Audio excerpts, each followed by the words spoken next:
باز اور نصیحتیں لفظ لفظ حکمتیں ابر علم و آگہی سے برستی بارشیں شرع کے امور سے دین کے شعور سے قلب و ذہن جگمگاتے ہیں سچ کے نور سے خطبہ جمعۃ المبارک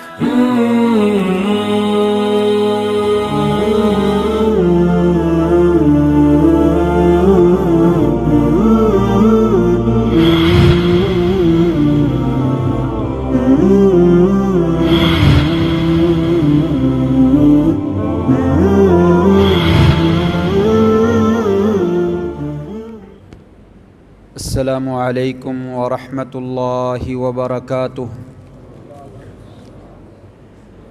ان الحمد للہ نحمده ونستعینه ونستغفره ونؤمن به ونتوکل علیہ ونعوذ باللہ من شرور انفسنا ومن سیئات اعمالنا من يهده الله فلا مضل له ومن يضلل فلا هادي له وأشهد أن لا إله إلا الله وحده لا شريك له وأشهد أن محمدًا عبده ورسوله يا أيها الذين آمنوا اتقوا الله حق تقاته ولا تموتن إلا وأنتم مسلمون يا أيها الناس اتقوا ربكم الذي خلقكم من نفس واحدة وخلق منها زوجها وبث منهما رجالا كثيرا ونساء واتقوا الله الذي تساءلون به والأرحام إن الله كان عليكم رقيبا يا أيها الذين آمنوا اتقوا الله وقولوا قولا سديدا يصلح لكم أعمالكم ويغفر لكم ذنوبكم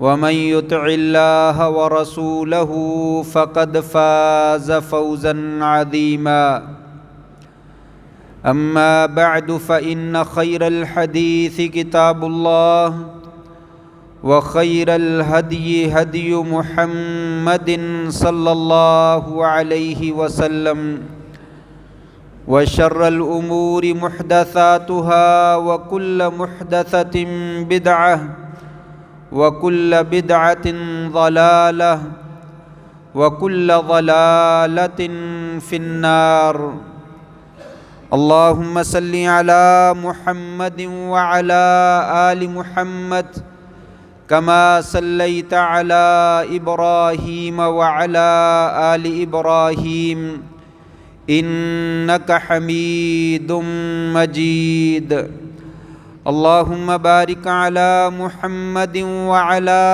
آل محمد كما باركت على إبراهيم وعلى آل إبراهيم إنك حميد مجيد اللهم انفعنا بما علمتنا وعلمنا ما ينفعنا وزدنا علما رب اشرح لي صدري ويسر لي أمري واحلل عقدة من لساني يفقهوا قولي أما بعد فأعوذ بالله من الشيطان الرجيم وأما الذين سعدوا ففي الجنة خالدين فيها ما دامت السماوات والأرض إلا ما شاء ربك عطاء غير مجذوذ اور وہ لوگ جنہیں سعادت عطا فرمائی گئی ہے وہ جنت میں ہوں گے جس میں ہمیشہ ہمیش رہیں گے، جب تک آسمان و زمین جو ہے وہ قائم ہے، مگر جو تیرا پروردگار چاہے، یہ ایک ایسی عطا ہے جو کبھی ختم نہ ہونے والی ہے۔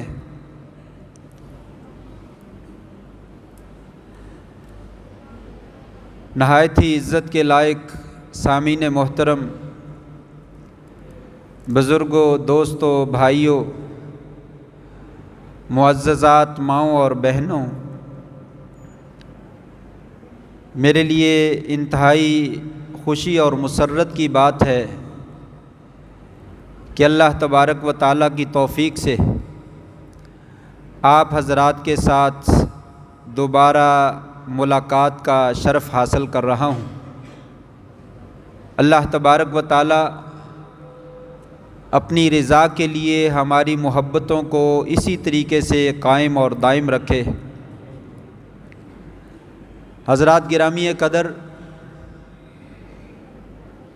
دنیا میں ہر انسان کامیابی چاہتا ہے، کامرانی چاہتا ہے، خوش بختی چاہتا ہے، سعادت چاہتا ہے، ہر وقت وہ خوش رہنا چاہتا ہے، آسانیاں چاہتا ہے، سکون چاہتا ہے۔ اور اللہ کریم جو ساری کائنات کا خالق و مالک ہے، رازق ہے، جس نے حضرت انسان کو پیدا کیا اور انسان کی کامیابی کے ذرائع کو بھی پیدا کیا، خوش بختی کے راستوں کو بھی پیدا کیا، اس اللہ تبارک و تعالیٰ نے انسان کے لیے دونوں راستے جو ہے وہ واضح فرمائے ہیں۔ فرمایا اس دنیا میں جو بھی انسان آیا ہے، دونوں راستوں میں سے ایک راستے کا انتخاب اسے ضرور کرنا پڑے گا۔ ایک کامیابی کا راستہ ہے، ایک ناکامی کا راستہ ہے، ایک خوش بختی کا راستہ ہے، ایک بدبختی کا راستہ ہے، ایک ہدایت کا راستہ ہے اور ایک گمراہی کا راستہ ہے۔ فہدیناہ النجدین وہدیناہ النجدین، ہم نے دونوں راستے جو ہے وہ واضح کر دیے، کوئی بھی راستہ جو ہے وہ مخفی نہیں رکھا، لوگوں کے لیے واضح کر دیا۔ اگر اس راستے پہ چلو گے سکون ملے گا، راحت ملے گی، خوشی ملے گی، سعادت اور خوش بختی حاصل ہوگی، اور اگر اس راستے پہ چلو گے ناکامی کا سامنا کرنا پڑے گا اور گمراہی کا سامنا کرنا پڑے گا، اور خوش بختی کی جگہ پہ شقاوت اور بدبختی کا سامنا جو ہے وہ کرنا پڑے گا۔ یہ اللہ تبارک و تعالیٰ کا اپنی مخلوق کے اوپر بہت بڑا احسان ہے کہ اس نے ہدایت کو، سعادت کو بھی واضح کیا، اور وہاں تک پہنچنے والے جو راستے ہیں ان کی بھی وضاحت کر دی، اور گمراہی اور بدبختی کا جو راستہ ہے اس کو بھی واضح کر دیا، اور وہاں تک پہنچانے والی جتنی چیزیں ہیں ان کو بھی واضح کر دیا۔ لیکن افسوس، انسان اللہ تبارک و تعالیٰ کی بتائی ہوئی رہنمائی جو ہے، ہدایت جو ہے، طریقہ جو ہے، اسے پس پش ڈال دیتا ہے، اور اپنی مرضی کرتے ہوئے، اپنی چاہت کے ساتھ، اپنی منمانی کے ساتھ خوش بختی کے راستوں کو تلاش کرتا ہے، جس کی وجہ سے اسے خوش بختی اور سعادت جو ہے وہ حاصل نہیں ہوتی ہے۔ دنیا میں انسان دیکھتا ہے کہ مال و دولت، اولاد، اور اسی طریقے سے عزت و جاہ، شرف، کرسی، چودراہٹ اور حکومت، یہ کچھ ایسے راستے ہیں جہاں سے کامیابی انسان کو مل سکتی ہے، اور دنیا کی جو دولتیں ہیں ان کی ریل پیل ہو جائے، جو انسان کی خواہشات ہیں وہ پوری ہوتی چلی جائیں، تو اسی میں انسان کو خوشی ملتی ہے، سعادت ملتی ہے، راحت ملتی ہے۔ حقیقت میں ایسا نہیں ہے۔ ظاہری طور پر اکثر دنیا کا ذہن یہی ہے کہ یہی چیزیں کامیابی کی ضمانت ہیں، دولت ہے، پیسہ ہے تو کامیابی ہے، سعادت ہے، نوکری ہے تو سعادت ہے، اولاد ہے تو سعادت ہے، حکومت مل جائے تو سعادت ہے، لیکن حقیقت میں ایسا نہیں ہے۔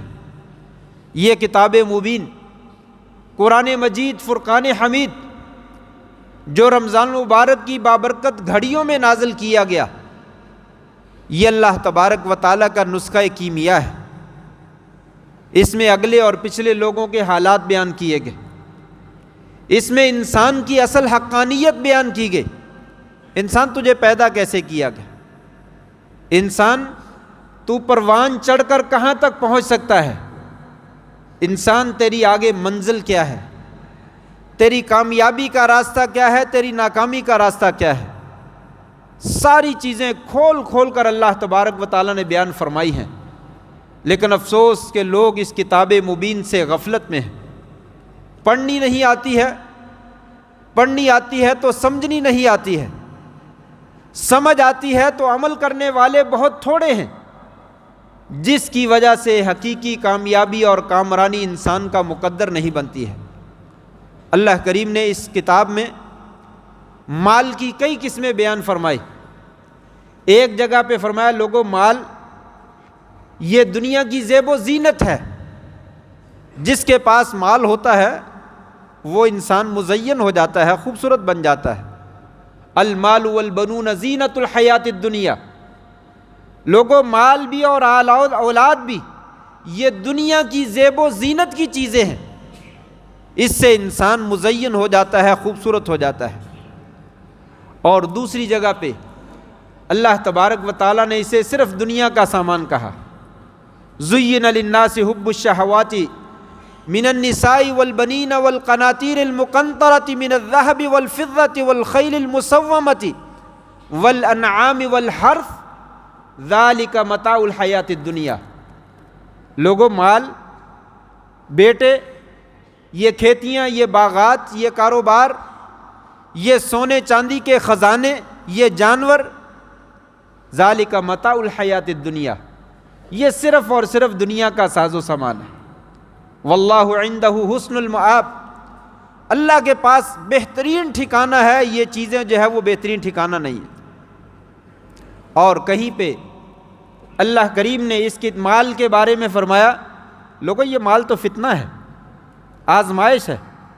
وَاعْلَمُوا أَنَّمَا أَمْوَالُكُمْ وَأَوْلَادُكُمْ فِتْنَةٌ، لوگوں تمہارے مال بھی اور تمہاری اولادیں بھی یہ تو آزمائش ہے، ان کے ذریعے ہم آزمائش کرتے ہیں۔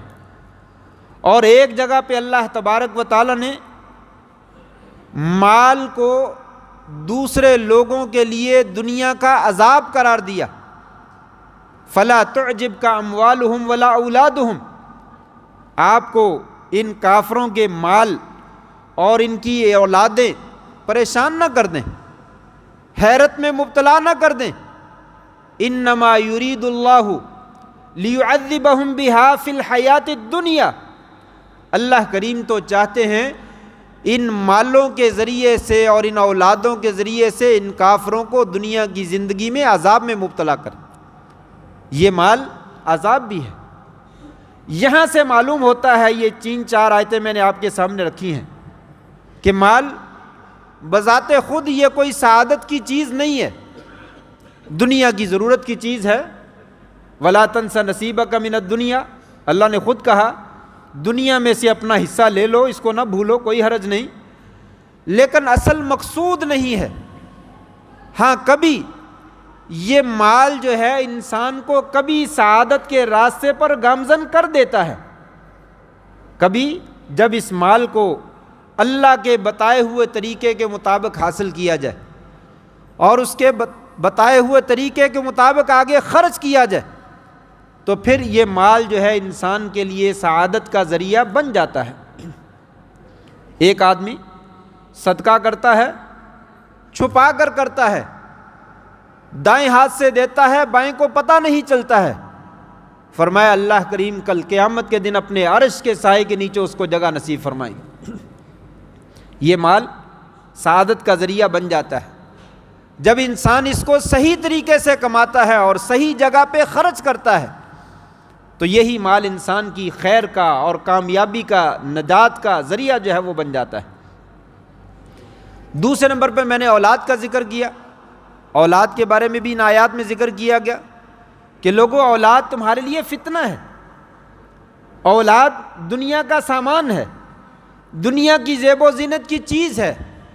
اور ایک جگہ پہ اللہ تعالیٰ فرمایا یا ایھا الذین آمنوا انما اموالکم واولادکم عدو لکم فاحذروہم، اے ایماندار لوگو، تمہاری اولادیں اور تمہارے مال جو ہیں یہ تمہاری بیویاں اور تمہاری اولادیں تمہارے دشمن ہیں، فاحذروہم، ان سے بچ کر رہو۔ یہی اولاد، یہی بیویاں، یہ کبھی انسان کے لیے جو ہے وہ دشمنی کا اظہار کرتی ہیں، انہیں قرآن مجید نے دشمن بھی قرار دی۔ اس لیے یہ بھی اولاد بھی حقیقی سعادت نہیں، لیکن کبھی یہ اولاد سعادت کا ذریعہ بن جاتی ہے، جیسا کہ کہا ولد صالح یدعو لہ، انسان کی نیک اولاد ہے، انسان دنیا سے چلا گیا اور وہ والدین کے لیے اولاد دعا کرتی ہے، جیسے جیسے یہ اولاد نیک عمل کرتی رہتی ہے والدین کو قبر میں اور اس کی روح کو جو ہے وہ سکون پہنچتا رہتا ہے اور راحت جو ہے وہ پہنچتی رہتی ہے۔ دنیا میں بھی نیک اولاد ہے تو انسان کی پیشانی خوشی سے چمکتی رہتی ہے، انسان ہمیشہ اللہ کا شکر ادا کرتا رہتا ہے، اور اگر اولاد اچھی نہیں ہے تو دنیا میں بھی انسان کے لیے جہنم جو ہے وہ بن جاتی ہے۔ نمبر 3، دنیا میں انسان چودراہٹ، حکومت، عہدہ، اسے اپنے لیے بہت بڑی سعادت سمجھتا ہے۔ حقیقت میں یہ بھی کوئی سعادت کی چیز نہیں ہے، بلکہ آپ صلی اللہ علیہ وسلم نے تو اسے انسان کی تباہی اور بربادی کا ذریعہ قرار دیا۔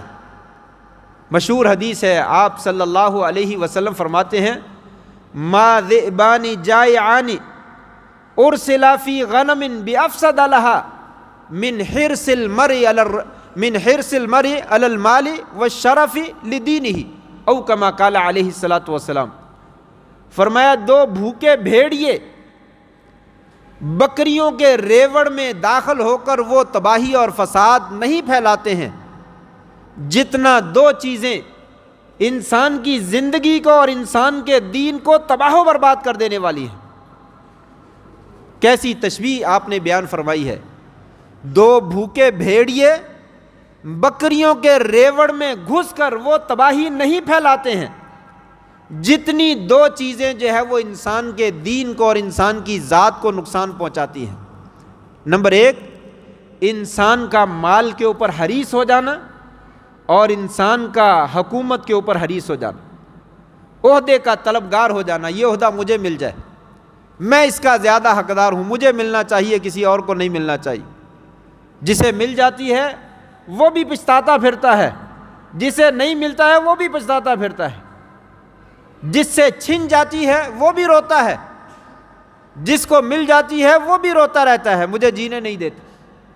فرمایا یہ چودراہٹ کے اوپر اور حکومت اور عہدے کے اوپر ہرس کرنا اور مال کے اوپر ہرس کرنا، یہ انسان کے دین کو تباہ و برباد کر دیتی ہے۔ ہاں، یہی حکومت کبھی انسان کے لیے سعادت کا ذریعہ جو ہے وہ بن جاتی ہے۔ حدیث میں آتا ہے جب قیامت کے دن کوئی سایہ نہیں ہوگا سوائے عرش کے سائے کے، وہاں پہ ایک حکمران کو اللہ تبارک و تعالیٰ اپنے عرش کے سائے کی جگہ نیچے جو ہے وہ جگہ عطا فرمائے۔ امام عادل، ایسا حکمران جو اپنی رعایا کے اوپر عدل کرنے والا ہے، انصاف کرنے والا ہے، اس کو راتوں کو نیند نہیں آتی کہیں میری رعایا کے کسی فرد کے اوپر ظلم نہ ہو جائے، زیادتی نہ ہو جائے، کوئی بھوکا نہ مر جائے۔ ایسے حکمران کے اوپر اللہ تبارک و تعالیٰ احسان فرماتے ہیں اور اپنے عرش کے سائے کے نیچے اس کو جگہ نصیب فرماتے ہیں۔ یہاں سے معلوم ہوا مال، اولاد، حکومت اور دنیا کا سارا ساز و سامان، کھیل تماشا، یہ سارے کے سارے وقتی کھیل تماشے ہیں، ان کی مستقل کوئی حیثیت نہیں ہے۔ مستقل حیثیت ہم اللہ کے بندے ہیں، اللہ نے ہمیں پیدا کیا، یہ جسم اللہ کی امانت ہے، اس کے اندر جو روح ڈالی گئی ہے وہ اللہ کی امانت ہے، اس کو صحت عطا ملی ہے تو یہ اللہ کی امانت ہے۔ جتنی بھی اللہ تبارک و تعالیٰ نے انسان کے اوپر نعمتیں کی ہیں یہ ساری کی ساری اللہ تعالیٰ کی امانتیں ہیں۔ اس نے بتلایا ہے لوگوں آپ کو سعادت کیسے مل سکتی ہے، کامیابی کیسے مل سکتی ہے، راحت کیسے مل سکتا ہے، سکون کیسے مل سکتا ہے۔ فرمایا بہت ساری چیزیں ہیں، وقت بہت تھوڑا سا ہے، 3 چیزوں کی طرف اشارہ کروں گا۔ نمبر 1، ایمان، صحیح ایمان، یہ انسان کی سعادت کا بہترین ذریعہ ہے۔ ایک اللہ پر ایمان لانا، ایک اللہ، کون؟ جو میرا خالق ہے۔ وہ ایمان جس کے ذریعے سے اپنے خالق کے ساتھ محبت پیدا ہو، خالی ایمان نہیں، میں بھی ایمان لاتا ہوں، میں بھی ایمان لاتا ہوں، میں بھی ایمان لاتا ہوں۔ حلفیہ بیان لوگ پڑھتے ہیں، پڑھ دیتے ہیں، بعد میں اللہ کی قسمیں اٹھا کر بھی اس کی مخالفت کرتے رہتے ہیں، یہ ایمان نہیں۔ ایمان اللہ کے اوپر یہ ہے کہ اس اللہ کی محبت بھی پیدا ہو جائے، میں اللہ پر ایمان رکھتا ہوں، میرا اللہ کیا ہے؟ ساری کائنات کا خالق ہے، آسمان اس نے بنائے، زمین اس نے بنائی، یہ دنیا جہان اس نے بنایا، ساری کائنات کا کنٹرول اس کے ہاتھ میں ہے، میری صحت کا، میری بیماری کا، میری سانسوں کا وہ مالک ہے، میری خوشی کا، میری غمی کا وہ مالک ہے۔ اگر اس کے ساتھ میں تعلق جوڑوں گا تو مجھے وہ راحت دے گا، اگر اس کے ساتھ میں تعلق قطع کر دوں گا تو مجھے کبھی دنیا میں اور آخرت میں کبھی راحت نہیں مل سکتی۔ یہ ایمان جو ہے وہ انسان کے لیے راحت کا ذریعہ ہے۔ وہ ایمان جس سے نبی کے ساتھ محبت پیدا ہو، یہ ایمان انسان کے لیے سعادت کا ذریعہ ہے۔ آپ نے فرمایا لا یؤمن احدکم حتی اکون احب الیہ من والدہ وولدہ والناس اجمعین۔ لوگوں وہ بندہ ایماندار ہی نہیں ہے جو مجھ کو اپنی جان سے بڑھ کر، اپنے والدین سے بڑھ کر، اپنی اولاد سے بڑھ کر، ساری کائنات سے بڑھ کر محبوب نہیں جان لیتا۔ اگر کوئی آدمی آپ صلی اللہ علیہ وسلم سے سچی محبت کرتا ہے، وہ دیکھے کیسے اسے راحت نہیں ملتی۔ اللہ کریم اس دنیا میں اسے راحت عطا فرماتے ہیں، اسے سعادت عطا فرماتے ہیں، اسے خوشبختی جو ہے وہ عطا فرماتے ہیں۔ وہ ایمان جس کے ذریعے سے انسان میں نیکی کا جذبہ پیدا ہوتا ہے، شعور پیدا ہوتا ہے کہ اس اللہ کی بندگی کرنی ہے، میرے اللہ کے میرے اوپر بڑے احسانات ہیں، مجھے نماز پڑھنی، مجھے زکوٰۃ دینی ہے، مجھے روزہ رکھنا ہے، مجھے حج کرنا ہے، مجھے نیکی کے تمام کام کرنے ہیں، اس لیے کہ میرے اللہ نے میرے اوپر بڑے احسانات کر رکھے ہیں۔ ان احسانات کا شکریہ یہ ہے کہ میں نیک عمل کروں۔ من عمل صالحا من ذکر او انثی وهو مؤمن فلنحیینہ حیاتا طیبہ۔ جو انسان مرد ہے یا عورت ہے نیک عمل کرتا ہے، وہو مومن، ایمان کی حالت میں نیک عمل کرتا ہے، فلنحیینہ حیاتا طیبہ، ہم اس دنیا کی زندگی میں اس کی زندگی کو خوشگوار بنا دیتے ہیں، سکون والی زندگی بنا دیتے ہیں، امن والی زندگی بنا دیتے ہیں، سعادت والی اور خوشی والی زندگی بنا دیتے ہیں۔ نیک عمل، ایسا ایمان جس میں اللہ کی محبت پیدا ہو، اس کے رسول کی محبت پیدا ہو، عمل صالح کی محبت پیدا ہو، یہ ایمان جو ہے انسان کے لیے حقیقی سعادت کا ذریعہ ہے۔ یہ رمضان بھی ہمیں بتلاتا ہے، کتنی حدیثیں ہیں، من صام رمضان ایمانا واحتسابا غفر له ما تقدم من ذنبه۔ رمضان کے روزے رکھو ایمان کی حالت میں، ایمان بھی موجود ہو، اور پھر ثواب کی نیت ہو، دکھلاوا مقصود نہ ہو، صرف گنتی پوری کرنا مقصود نہ ہو، اللہ کی رضا مقصود ہو۔ جب ایسا روزہ رکھیں گے اللہ کریم پچھلے سارے گناہ معاف فرما دے۔ من قام رمضان ایمانا واحتسابا غفر له ما تقدم من ذنبه۔ جو راتوں کو تراویح پڑھتا ہے، قیام کرتا ہے، تہجد پڑھتا ہے، قیام اللیل کرتا ہے ایمان کی حالت میں اور اللہ تبارک و تعالیٰ کی رضا حاصل کرنے کے لیے، وہ مرد ہے یا عورت ہے، غفر له ما تقدم من ذنبه، اس کے پچھلے سارے گناہ جو ہے وہ معاف کر دیے جاتے ہیں۔ من قام لیلۃ القدر ایمانا واحتسابا غفر له ما تقدم من ذنبه۔ لوگوں جو لیلۃ القدر کا قیام کرتا ہے، اس کی عبادت کرتا ہے ایمان کی حالت میں، ثواب کی نیت سے، اللہ کی رضا کی نیت سے، غفر له ما تقدم من ذنبه، پچھلے سارے گناہ معاف کر دیے جاتے ہیں۔ جس کا بدن گناہوں کی علائش سے پاک ہو جاتا ہے، اس کی روح کو اللہ تبارک و تعالیٰ سکون عطا فرماتے، اسے راحت ملتی ہے، اسے خوشی ملتی ہے، اسے سکون ملتا ہے۔ قل ان کنتم تحبون اللہ فاتبعونی یحببکم اللہ، لوگو اگر اللہ سے محبت چاہتے ہو، اپنے مالک حقیقی سے محبت چاہتے ہو، محمد الرسول اللہ صلی اللہ علیہ وسلم کی اتباع کرو، اللہ تبارک و تعالیٰ تمہیں اپنا محبوب بنا لے گا۔ وہ خالق جسے اپنا محبوب بنا لے، وہ انسان پریشان ہو، وہ بدبخت بن جائے، اس سے راحت چھن جائے، یہ کیسے ہو سکتا ہے؟ انسان تو دنیا میں کسی بڑے آدمی سے تعلق جڑ جاتا ہے تو اپنے لیے سکون سمجھتا ہے، حالانکہ اس میں سکون نہیں ملتا۔ لیکن اللہ تبارک و تعالیٰ جس کے کنٹرول میں ساری چیزیں ہیں، وہ اللہ تبارک و تعالیٰ جس کو اپنا محبوب بنا لے، اس بندے سے راحت کہاں دور جا سکتی ہے؟ فرمایا حقیقی سعادت یہ ہے لوگو، ایسا ایمان لو کے رہو جس ایمان کی بدولت اللہ سے محبت پیدا ہو جائے، رسول سے محبت پیدا ہو جائے، اور نیک اعمال سے محبت پیدا ہو جائے۔ نمبر 2، دوسری سعادت کی چیز، اللہ کے فیصلوں پہ راضی ہو جاؤ۔ اگر حقیقی سعادت چاہیے، اللہ کے فیصلوں پہ راضی ہو جاؤ۔ اللہ نے احسان کیا ہے، نعمت دی ہے، صحت دی ہے، جوانی دی ہے، مال دیا ہے، عزت دی ہے، اولاد دی ہے، اللہ کا شکر ادا کرو۔ میرا کوئی کمال نہیں، یہ میرے مالک نے مجھے دے دیا۔ اگر کوئی تکلیف آ گئی ہے، اولاد چھن گئی، بیوی چھن گئی، مال چلا گیا، صحت چلی گئی، کوئی بھی آزمائش آ گئی ہے، اللہ کے فیصلے پہ راضی ہو جاؤ، کوئی بات نہیں۔ انا للہ و انا الیہ راجعون، یہ چیز نہیں رہی، چلی گئی، میں نے بھی نہیں رہنا، میں نے بھی چلے جانا ہے۔ ہمارے آباء و اجداد نہیں رہے، بڑے نہیں رہے، سارے آئے چلے گئے، یہ میرا مال چلا گیا تو کیا ہوا، میری صحت چلی گئی تو کیا ہوا، میں اللہ کے فیصلے پہ راضی ہوں، میں صبر کرتا ہوں، نعمت ملتی ہے تو شکر کرتا ہوں، اور تکلیف آتی ہے تو صبر کرتا ہوں۔ انسان کے لیے راحت ہی راحت، خوشی خوشی ہے، سکون ہی سکون ہے۔ اور اگر نعمت چھن جاتی ہے، دوسرے کو نعمت ملتی ہے، انسان حسد کا شکار ہو جاتا ہے، مجھے کیوں نہیں ملی، مجھے کیوں نکالا، مجھے کیوں اتارا، وہ جلتا ہی رہے گا۔ وہ کوئی بھی ہو، دوسرے کو دیکھ کر برداشت نہیں کرتا ہے تو وہ جلتا ہی رہے گا۔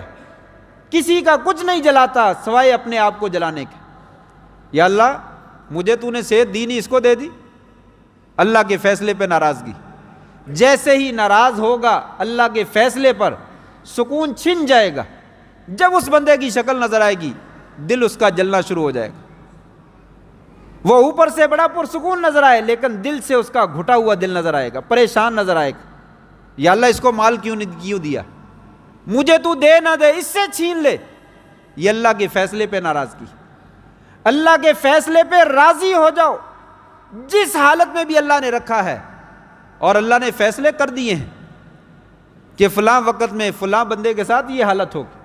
ایک مومن ہے تو اس کو یہ ایمان ہونا چاہیے، آسمان و زمین کی پیدائش سے 50,000 سال قبل اللہ تبارک و تعالیٰ نے فیصلے فرما دیے تھے، فلاں وقت میں فلاں کام ہو کر رہے گا، کوئی دنیا کی طاقت اسے روک نہیں سکتی، اور ویسے ہو جاتا ہے۔ تو جب ہونا ہے تو پھر پریشان ہونے کی کیا ضرورت ہے؟ اللہ کے فیصلے پہ راضی ہو جائیے، جسے قناعت کہا جاتا ہے، تو اسے خوشی اور راحت ملتی ہے۔ حسد نہ کرے، نفرت نہ کرے، کینہ نہ کرے، بغض نہ کرے، عداوت نہ رکھے کسی سے۔ یا اللہ جیسے تو نے رکھا میں راضی، تو نے مجھے دیا تو میں تب بھی راضی، تو نے مجھ سے چھین لیا تو میں تب بھی راضی۔ وَلَا نَقُولُ إِلَّا مَا يُرْضِي رَبَّنَا، آپ صلی اللہ نے فرمایا تھا ابراہیم ایک ہی بیٹا ہے، 2 پہلے چلے گئے، تو بھی جا رہا ہے، سید الانبیاء ہیں، خاتم النبیین ہیں، امام الانبیاء ہیں، ساری کائنات کے سردار ہیں، لیکن اولاد موجود، ایک چھوٹا سا بچہ ہے اور وہ بھی ہاتھوں پہ اٹھایا ہوا ہے اور روح قبض ہو رہی ہے۔ فرمایا ابراہیم تیرے جانے کا بہت دکھ ہے، بڑی تکلیف ہے، لیکن وَلَا نَقُولُ إِلَّا مَا يُرْضِي رَبَّنَا، زبان سے ہم ایسا ہی کلام کریں گے جو اللہ کو راضی کر۔ یا اللہ ہم تیرے فیصلے پہ راضی، کوئی بات نہیں، یا اللہ یہ تیرا فیصلہ ہے، میرا فیصلہ نہیں، یہ تیرا فیصلہ، تیرے فیصلے کے آگے کوئی مجال نہیں، ہم اس کے اوپر راضی۔ آپ صلی اللہ علیہ وسلم کی ساری زندگی پریشانیوں میں گزری، مصیبتوں میں گزری، تکلیفوں اور آزمائشوں میں گزری، لیکن آپ صلی اللہ علیہ وسلم نے کبھی زبان سے کوئی شکوے کا لفظ نکالا ہو؟ نہیں نکالا۔ سب سے زیادہ پرسکون زندگی بھی آپ نے گزاری، پریشانی بھی آئی، سکون بھی آپ کو ملا، کوئی مصیبت نہیں ہے، ساری مصیبتیں ہونے کے باوجود بھی کوئی مصیبت نہیں۔ قد افلح من اسلم ورزق کفافا وقنعہ اللہ بما آتاہ، فرمایا وہ آدمی کامیاب ہو گیا جو مسلمان بھی ہے اور اسے اللہ تعالیٰ نے گزارے کے مطابق رزق دے دیا ہے اور اسے اللہ تعالیٰ نے راضی ہونے کی توفیق دے دی۔ اس سے بڑی کوئی دولت نہیں۔ کروڑوں روپے موجود ہیں اور ابھی بھی نظر ہے وہ فلاں کے پاس جو ہے وہ بھی میرے آ جائے، وہ فلاں کی فیکٹری میرے نام لگ جائے، وہ فلاں کارخانہ بھی میرے نام پہ لگ جائے، وہ بھی لگ جائے، وہ بھی لگ جائے، تو باقی دنیا والے وہ خالی ہاتھ رہنے کے لیے آئے۔ یہی لالچ کہ 2 فیکٹریاں تو میری ہو گئی، 4 ہو جانی چاہیے، 4 تو ہو گئی 8 ہو جانی چاہیے، 8 ہوگی اب 16 ہو جانی چاہیے۔ نہیں، قنعہ اللہ بما آتاہ، دنیا کی سب سے بڑی دولت یہ ہے کہ جو اللہ نے دے دیا ہے اس کے اوپر راضی ہونے کی توفیق دے دی۔ اگر انسان راضی ہو جاتا ہے تو دل باغ باغ ہو جاتا ہے، انسان کو سکون مل جاتا ہے، راحت مل جاتی ہے۔ آخرت میں تو ملے گی، دنیا میں اللہ تعالیٰ سکون عطا فرمائے، کوئی بات پھر کیا ہو، صبح الحمدللہ پیٹ بھر کے کھانا کھایا، دوپہر کا بھی موجود ہے، مجھے کیا مشکل ہے، صحت اللہ نے دے رکھی۔ ایک حدیث میں تو یہ آتا ہے کہ اگر انسان اپنے گھر میں سکون سے ہے اور اس کے پاس ایک وقت کا کھانا موجود ہے اور اس کو اللہ تعالیٰ نے صحت دے رکھی ہے، 3 چیزیں ذکر کی، جو اپنے گھر میں سکون سے ہے، جسم میں صحت دے رکھی ہے اور ایک وقت کا کھانا موجود ہے، دوسرے ٹائم کا کھانا نہیں ہے۔ آپ نے فرمایا کأنما، ایسے ہے جیسے کہ اللہ تبارک و تعالیٰ نے ساری کی ساری دنیا جو ہے وہ سمیٹ کر اس کی جھولی میں ڈال دی ہے۔ یہ اللہ تعالیٰ کے فیصلوں پہ راضی ہو جانا یہ بہت بڑی سعادت، دنیا میں حقیقی سعادت یہی ہے۔ اور اس سعادت کو حاصل کرنے کے لیے بہترین طریقہ یہ ہے، اگر میں لاکھ پتی ہوں تو میں کروڑ پتی کو نہ دیکھوں، میں اپنے سے نیچے ہزاروں پتی جو ہیں ان کو دیکھوں، اپنے سے نیچے جو سینکڑوں پتی ہے اس کو دیکھوں، اپنے سے نیچے جو فقیر ہیں ان کو دیکھوں، ان کو دیکھ کر میں کہوں یا اللہ تیرا لاکھ لاکھ شکر ہے، یہ فقیر ہے مانگتا پھر رہا ہے، مجھے آج تک کبھی کسی کے سامنے ہاتھ پھیلانے کی توفیق نہیں ملی، اللہ تو نے اپنی جناب سے بہت دے رکھا ہے۔ انظروا الی من ہوا اسفل منکم، اپنے سے نیچے والے لوگوں کو دیکھو، اپنے سے اوپر والوں کو نہ دیکھو۔ یہ دنیا تو اللہ کی تقسیم ہے، کسی کو اس نے زیادہ دینا ہے، کسی کو اس نے کم دینا ہے، یہ تو تقسیم بنا رکھی ہے۔ اس تقسیم میں کبھی بھی رد و بدل نہیں ہو سکتا، جو اللہ نے تقسیم کر دی ویسے ہی ہونا۔ تو پھر کیا ہے، اپنے سے ہمیشہ نیچے والوں کو دیکھو۔ اللہ تبارک و تعالیٰ تمہیں اپنی نعمتیں یاد دلا دے گا کہ یا اللہ تو نے تو میرے اوپر بہت احسانات کر رکھے، فلاں کے پاس صحت نہیں، فلاں کے پاس اولاد نہیں، فلاں کے پاس مکان نہیں، فلاں کے پاس اپنا کاروبار نہیں، میرے پاس اللہ تو نے سب کچھ دے رکھا ہے، الحمدللہ۔ کانما جمعت لہ الدنیا بحذافیرہا، گویا کہ دنیا ساری کی ساری سمیٹ کر جو ہے اس کی جھولی میں گرا دی گئی۔ تیسری چیز، اگر حقیقی سعادت چاہیے تو اللہ تبارک و تعالیٰ کی مخلوق کے ساتھ نیکی کیجیے، اللہ کی مخلوق کے ساتھ نیکی کیجیے۔ حقیقی سعادت اس نیکی میں رکھی ہوئی ہے، لوگوں سے نفرت نہ کیجیے، لوگوں سے بغض نہ کیجیے، حسد نہ کیجیے، شوہر بیوی کے ساتھ، بیوی شوہر کے ساتھ، باپ اولاد کے ساتھ، اولاد والدین کے ساتھ، رشتہ دار آپس میں رشتہ داروں کے ساتھ، دوست دوستوں کے ساتھ، جاننے والا مسلمان جس کو نہیں جانتا اس کے ساتھ بھی نیکی کیجیے۔ اللہ تبارک و تعالیٰ اس میں انسان کو حقیقی سعادت نصیب فرماتا۔ کبھی بیمار سے جا کر اس کا حال تو پوچھیے، اس کے چہرے پہ تھوڑی سی روشنی اور خوشی تو بکھیریے، آپ کے دل میں فرحت کی اور خوشی کی وہ لہر جائے گی جو دنیا جہان کی نعمتوں سے آپ کو حاصل نہیں ہوگی۔ کسی یتیم کے بچے کے سر کے اوپر ہاتھ تو پھیریے، کسی ضرورت مند کی ضرورت کو پورا کر کے تو دیکھیے، اس کے اندر انسان کو کیسی خوشی اور راحت محسوس ہوتی ہے۔ دشمنی سے نہیں، عداوت سے نہیں، کینے سے نہیں، یہ میرا حق کھا گیا میں نے اس کا کھانا ہے، یہ مجھے مار گیا میں نے اس کو مارنا ہے، یہ اس نے بدلہ لیا میں نے بدلہ لینا ہے، اس سے راحتیں نہیں ملتی. راحت ملتی ہے دوسرے فریق کو آسانی پہنچاؤ. اگر آپ اللہ کی مخلوق کو خوشی پہنچاؤ گے اللہ تعالیٰ آپ کو خوشی پہنچائے. آپ انہیں راحت دو گے اللہ آپ کو راحت دے گا. آپ ان کے اوپر خرچ کرو گے اللہ تعالیٰ آپ کو خرچ کرے گا. کتنی ہی احادیث جو ہے وہ موجود ہیں جس میں جو ہے وہ یہ باتیں بڑی وضاحت کے ساتھ بیان کی گئی. وقت بڑی تیزی کے ساتھ گزر گیا. صرف ایک حدیث بیان کر کے میں اپنی بات ختم کرتا ہوں. نبی کریم صلی اللہ علیہ وسلم کا ارشاد گرامی ہے احب الناس الی اللہ انفعہم. لوگوں اللہ تبارک و تعالیٰ کے ہاں کائنات میں سے سب سے زیادہ محبوب انسان کون ہے؟ جو خلق خدا کو فائدہ زیادہ پہنچاتا ہے، جو اللہ کی مخلوق کو زیادہ فائدہ پہنچانے والا ہے، وہ اللہ تعالیٰ کے ہاں سب سے زیادہ محبوب.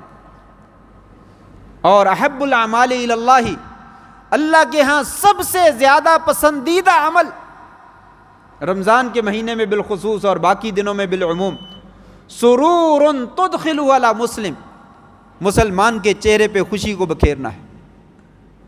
او تکشف عنہ کربۃ، کسی مسلمان کی تکلیف کو دور کرنا ہے. او تطرد عنہ جوعا، یا کسی بھوکے کی بھوک کو جو ہے وہ مٹا دینا ہے. او تقضی عنہ دینا، یا کسی مقروض کا قرضہ جو ہے وہ اتار دینا ہے. والا ان امشی مع اخ فی حاجۃ احب الی من ان اعتکف فی ھذا المسجد شہرا او کما قال علیہ الصلوۃ والسلام. آپ فرماتے ہیں کسی مسلمان بھائی کی ضرورت کو پورا کرنے کے لیے اس کے ساتھ چلا جانا میں محمد صلی اللہ علیہ وسلم کے لیے مسجد نبوی میں 1 مہینہ اعتکاف کرنے سے زیادہ مجھے محبوب ہے.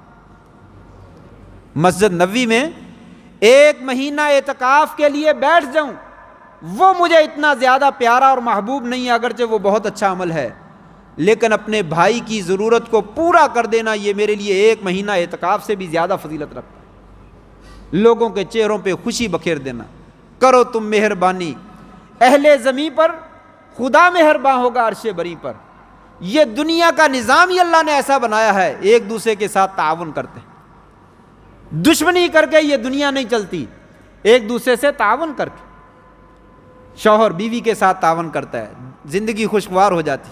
بیوی شوہر کے ساتھ تعاون کرتی ہے، والدین اولاد کے ساتھ، اولاد والدین کے ساتھ، رشتہ دار آپس میں، دوست کے ساتھ، جاننے والا نہ جاننے والے کے ساتھ. جیسے جیسے ایک دوسرے کے ساتھ تعاون کرتے ہیں زندگی خوشیوں سے بھرتی چلی جاتی ہے. اور جہاں تو میں وہاں پہ خوشیاں دور چلی جاتی ہیں، سعادتیں ختم ہو جاتی ہیں، عداوتیں اور قدورتیں اور نفرتیں جو ہے وہ پیدا ہو جاتی ہیں. یہ رمضان کا مہینہ یہ ہمیں بہت کچھ سکھاتا ہے. لوگوں روزہ رکھا ہے، بھوک ہے، پیاس ہے، اپنے بھائیوں کی بھوک اور پیاس کو محسوس کرو. تم تندرست ہو، کتنے ہی لوگ بے روزگار ہیں، بیماری کی وجہ سے بیچارے روزہ نہیں رکھ پائے، رکھنا چاہتے ہیں. اپنے بھائیوں کی بیماری کو محسوس کرو، ان کے غم میں شریک ہو جاؤ، ان کے دکھ اور درد میں شریک ہو جاؤ. تمہاری عبادتوں اور ریاضتوں سے اللہ تبارک و تعالیٰ تمہیں اجر بھی زیادہ عطا فرمائے گا اور دنیا میں خوشیاں بھی عطا فرمائے گا. اس لیے یہ بہترین سعادت کی چیزیں ہیں.